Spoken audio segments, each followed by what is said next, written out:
Are you ready to die? Does that sound eerily familiar, like Prepare to Die? Well, it should. This game heavily borrows from Dark Souls for its main gameplay mechanics. Hey everyone, it's Beacon Boomer, and I just wanted to welcome you to Nioh, an action RPG in the same vein as Dark Souls that's being developed by Team Ninja. The alpha demo is about to wrap up, and I just wanted to share my thoughts on it, so let's get into it. There are many things that Nioh shares with Dark Souls. For starters, the bonfire mechanic is now translated into a shrine that you can pray to. Amrita works in the same way that earning souls does and is used to level up your stats. Each stat that you level up makes you go up a level. Stamina management is key in order to make sure that you can perform crucial actions like dodging and attacking. And you can see where players died in the world that are marked by bloody graves. There are shortcuts, and enemies and bosses are difficult, but that's about where the similarities end. After all that, Nioh begins to put its own spin on these familiar mechanics. To start off, there are two crucial differences with the stamina mechanic. First, you can press R1 to be in a ready stance so you can gain back some of the stamina that you have lost by attacking or dodging. Secondly, if you happen to run out of stamina and try to dodge or attack, your character will stand still for about 2 seconds, leaving you open for attacks.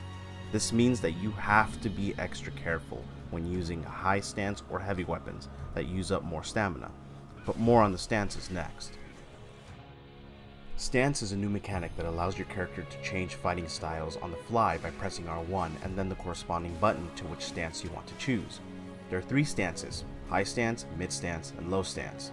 The high stance makes you swing your weapon slower and uses more stamina in exchange for higher attack power. The mid stance is the stance you begin with and is the most balanced. You swing your weapon not too fast but not too slow either, and the stamina cost is reasonable. The low stance allows you to swing your weapon faster and uses less stamina, but at the cost of attack power. Each one allows for the player to choose what style they like best, regardless of what weapon they choose to wield. Bloody graves, although similar to Dark Souls' bloodstains, are very different this time around. They not only mark where another player has died in the world, but you can also summon their AI Phantom to fight it and potentially gain some good gear. Whenever you approach a bloody grave, it shows what gear it could potentially drop and what rarity it may be. As much as this game borrows from the Souls games, it does well to stand out and feel different. However, just like any baby trying to walk for the first time, it's going to fall and get bumps and bruises along the way. As much as I had fun playing this game, I had equal amounts of frustration, if not more. First off, the enemies hit way too hard. I can easily get 2 or 3 shotted. Even in the Souls games, known for their difficulty, you can withstand more hits.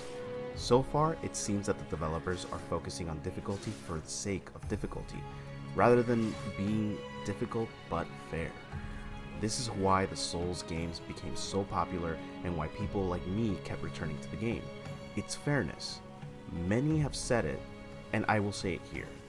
90 to 95% of the time that I die in a Souls game, it's my own fault.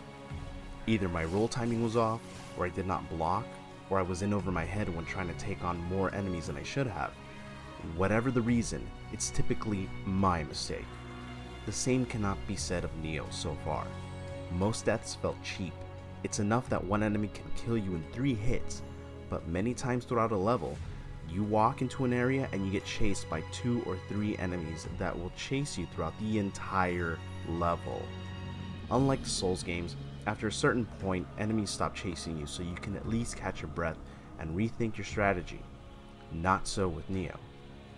Another unfair disadvantage is the catching your breath mechanic that leaves you vulnerable to attacks. Now I know that some may say, "Just manage your stamina, bro." It's simply not enough, and I'll tell you why. When you're in a tight spot or get ambushed by enemies and you're blocking and dodging and use up all of your stamina, you will press that dodge or roll button in a panic and you will stop and catch your breath and die. It's already unfair that enemies can kill you quickly. You can get chased anywhere. Enemies run fast, so they will catch up to you. But to add to that, whenever you run out of stamina, you stop in the middle of a fight. Despite all this unfairness and frustration, the game is not impossible. In fact, I did get through the area and beat the boss.